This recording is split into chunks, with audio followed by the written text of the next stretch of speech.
قبل ما نبدأ الفيديو نبدأ بالصلاة على محمد وآل محمد. اللهم صل على محمد وآل محمد. بنات، اكو بنية طلبت من عندي طريقة عمل حلويات بدون بيض.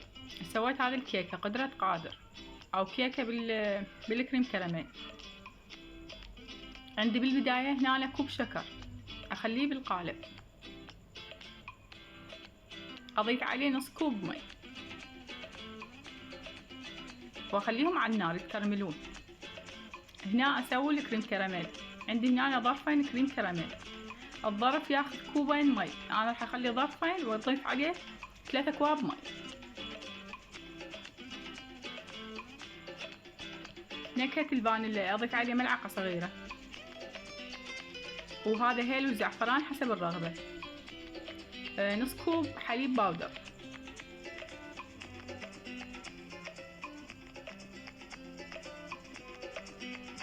ثلاثة اكواب مي،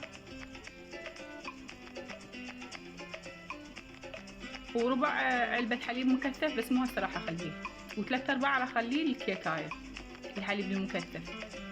هنا عندي الشكر والمي تكرمل الشكر عندنا. هنا انا اضيف ربع علبة ورا ما فورت الكريم كراميل على النار، اضيف ربع علبة حليب مكثف، اخلطه بهالشكل واتركه على صفحة على ما اسوي خلطة الكيك. خلطة الكيك عندي هنا 3/4 علبة الحليب المكثف اديرها بالوعاء، نص كوب زيت،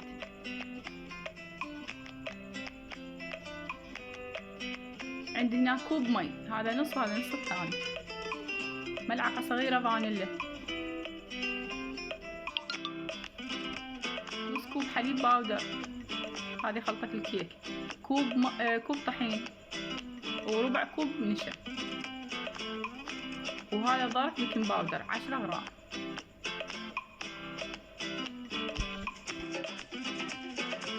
نص كوب كاكاو باودر،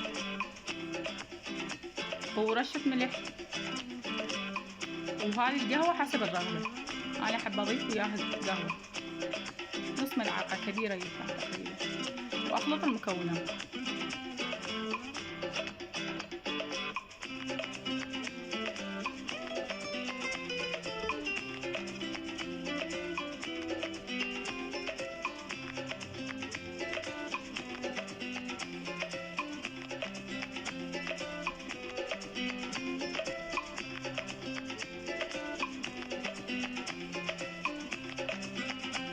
قوامها يصير.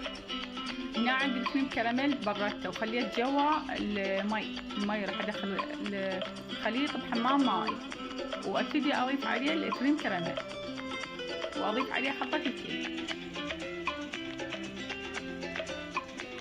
هنا ادخل على درجة حرارة 200 من فوق ومن تحت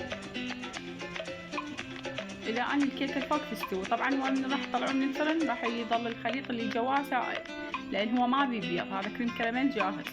من راح تخلوه بالثلاجة راح هو يصك، يعني يبرد ويصك يطلع بهالشكل هذا. هنا انا زينته بالكريم كراميل، الكراميل اللي جاي وياه جاهز السائل، هيك خلي عليه خطوط من فوق، وريحتها وطعمها كلش طيبة. هاي البنات اللي ما يحبن البيض. وبعد عندي وصفات بدون بيض، ان شاء الله بالحلقات اللي راح تجي راح اسوي لكم وصفات بدون بيض. ولهنا ينتهي الفيديو مالتنا، ومع السلامة ودمتم في حفظ الله.